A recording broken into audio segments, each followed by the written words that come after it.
Hey yo boy, what is up mga kadali? So ayun mga kadali, our topic for today, ayan, yung third brake light ng ating Black Rider, si GL Grandia. So ayun, at naka-rear bumper na rin tayo mga kadali. So ayun, papalitan natin kasi pundido na. Ayan, hindi na gumagana yung ilaw.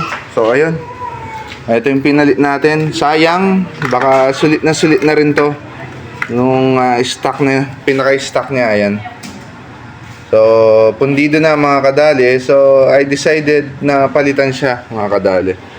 Ayan, papalitan natin ng LED din. Ayan. So, paano ba lalagay ito mga kadali? Napaka-basic lang kadali. So, ayan, inalis na natin siya doon. So, napaka-kunat na nito mga kadali. Ayan, no? Nabasag na sa pagkaalis ko. Sobrang tagal na rin siguro. So, alisin mo lang dito yung cover niya. Yung sa likod. Ayan. Ayan yung pinaka-cover niya kadali. Ayan. Sa GL Grandia. Ayan. So, ilalagay lang natin yan. Plug and play lang yan kadali. Ito yung wirings niya. Sa stoplight. Ayan. Pero itong blue, sa tingin ko itong blue mga kadali, parang ito pag gustong magbi-blink. So, ayan. Ilalagay na natin. Siyempre, bago natin ilagay, ayan yung nabili ko kadali, oh. May rubber na siya. Ayan, oh. Ayan, oh. Tapos, lalagyan pa natin siya ng silicone kadali. Para mas matibay siya. Ayan, to. So, lalagyan din natin siya ng extra silicone dito sa gilid. Para hindi siya tumagas. So, kahit may rubber siya, lagyan na din natin ng silicone kadali.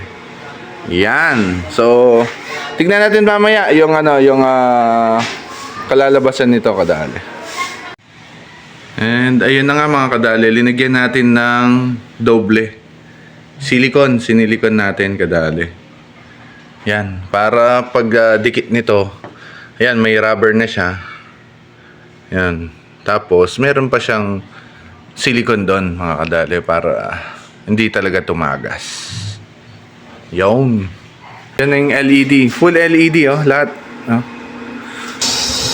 Nung nagbagyo nga tayo, Rizal, San Pablo, Laguna, ayan, medyo sumasayad, nagrarab yung ating gulong. So, ang ginawa ko, nagtaas ako ng 1 inch. Yan. Yan. 2.5 na siya ngayon. Yan. 2.5 na. Yan. So, dati 1.5. Na ganyan, yan. So, nagtaas tayo ng konti para medyo hindi mag-grab yung ating sasakyan kadali.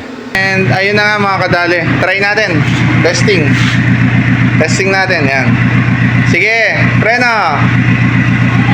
Preno, wa. Yan. O, bitaw.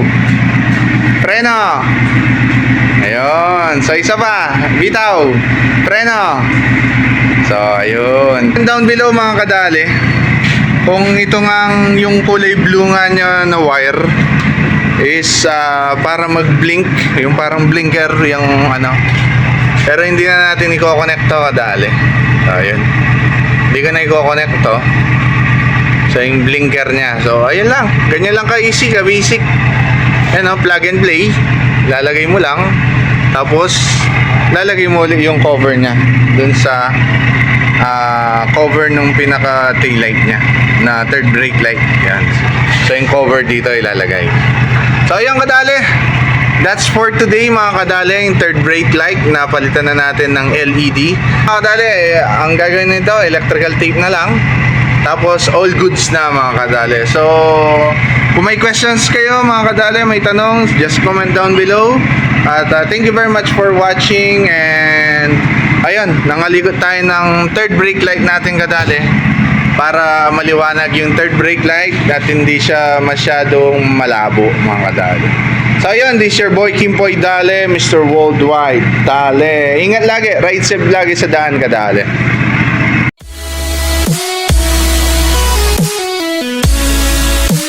Hey yo boy, what's up mga kadali?